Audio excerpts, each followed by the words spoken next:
Кванттық секіріс жасау оңай екен. Дәл осы видеода мен сіздерге соның құпиясымен бөлісетін болам. Менің атым Айнара Байжан, мен нейропрактикпін, коучпын. Дәл осы YouTube каналымда мен сіздердің өмірлеріңіздің сапасын жақсартатын, ақшаңызды көбейтетін, армандарыңызға оңай қол жеткізетін күшті техникалармен, ақпараттармен бөлісіп отырамын.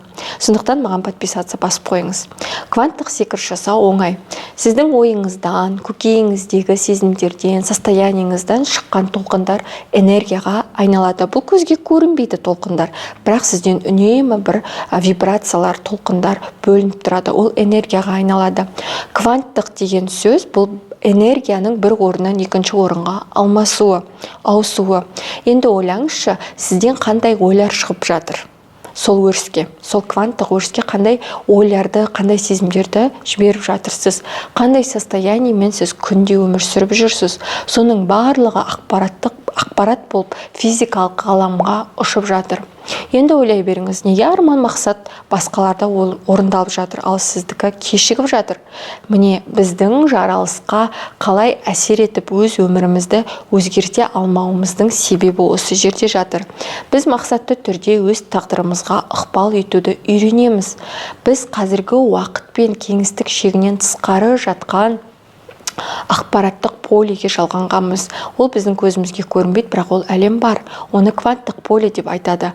Біз физикалық денеміз, ал физикалық дене жүйелі ретке келтірілген энергия мен мағлұматтар, яғни ақпараттардың жиынтығы. Біздің әрқайсымыздан түрлі сәулелер тарайды. Біздің психикалық күйіміз өзгерсе, бізден таралатын сол сәулелер өзгеріп отырады. Біз ойлаймыз, біз тек қана материямыз, бізде тәніміз бар, басымыз бар, шашымыз бар, аяқ-қолымыз бар, мүшелеріміз бар, болды. Содан басқа біз ештеңе емеспіз деп ойлаймыз, бірақ көзге көрінбей жатқан біздің түрлі ақпараттар мен энергиялар бар. Сол арқылы біз сәуле шашып тұрамыз. Оны біз саналы түрде ұқпаймыз. Сіздің қазіргі меніңіз бар, және ықтимал болашақтағы меніңіз бар. Яғни сіздің күшті әдемі нұсқаңыз бар.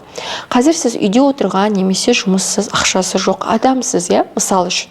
Бірақ сіздің ықтимал болашағыңызда сіздің әдемі, арықтаған, көп ақша тапқан, миллионер болған нұсқаңыз бар. Осы екі нұсқаңыз қазіргі уақытпен, қазіргі кеңістіктен бөлек кванттық өрісте бір-бірімен байланысты. Егер сіздің ойыңызға сондай арман келсе, сондай сезім келсе, сіздің арықтаған, әдемі болған, миллионер болған нұсқаңыз сіздің ойыңызға келсе, демек ол сізге Құдайдан келген сезім. Демек ол кванттық поледе сол нұсқаңыз сіздің бар. Сізге осы әдемі нұсқаңызға кванттық секіріс жасау үшін өзіңізден шығатын сәулелерді ретке келтіру керек. Ол дегеніміз психикалық күйіңіз, состояниеңіз, адам өзі состояниесін таңдауға құқылы. Кванттық өріспен қазіргі сіздің арадағы қарым-қатынас ой және сезімдер арқылы жүреді. Яғни ол жаққа кванттық полеге секіріс жасау үшін, кванттық секіріс жасау үшін сізге ой сезімдеріңізге қатты мұқият болу керек. Неліктен психологтармен ұзақ терапия жасағанда не сезініп тұрсың? Осыны айтқан кезде не сезім кеп тұр? Сосын одан кейін не сезіндің? Сол кезде не сезініп тұр едің? Қазір не сезініп жатсың деп сұрай береді. Олар сіздің психикалық күйді ретке келтіруге тырысып жатады. Сол баяғы өткерген сезімдерді қазір проживать етіп, оны тәннен алып тастауға да тырысады. Ойларымыздың өзі энергия. Сезім, эмоциялар тоже энергия. Негізі эмоциялар біздің тәнімізде. Адамға тән эмоция өте көп. 70-ке жуық эмоция бар адамға тән. Ол тек қана негативті эмоциялар емес, қуаныш, махаббат, сүйіспеншілік, ынтық болу, эйфория, кайф деген керемет сезімдер бар. Бірақ біз көпшілігіміз, менің байқағаным, әсіресе қазақ әйелдері, тревожность, уайым, қорқыныш, қызғаныш, жек көру деген сияқты біркелкі эмоцияларды тәніне жаттатып тастаған. Тән тек жаттанды эмоцияны шақыратын ситуацияларды іздеп тұрады. Яғни бейсана деп айтады, бейсаналы түрде сондай ситуацияларды өмірге тарта береді.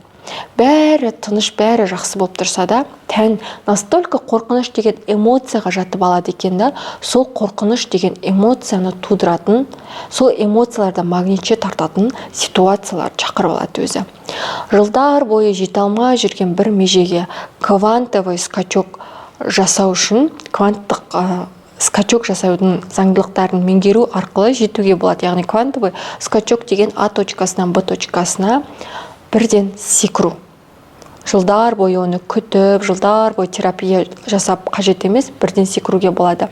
Квантовый скачок жасайтын адамға ғалымдар айтады, Б точкасы өзі-ақ келеді деп. Бұл ғылым, өте тонкий ғылым.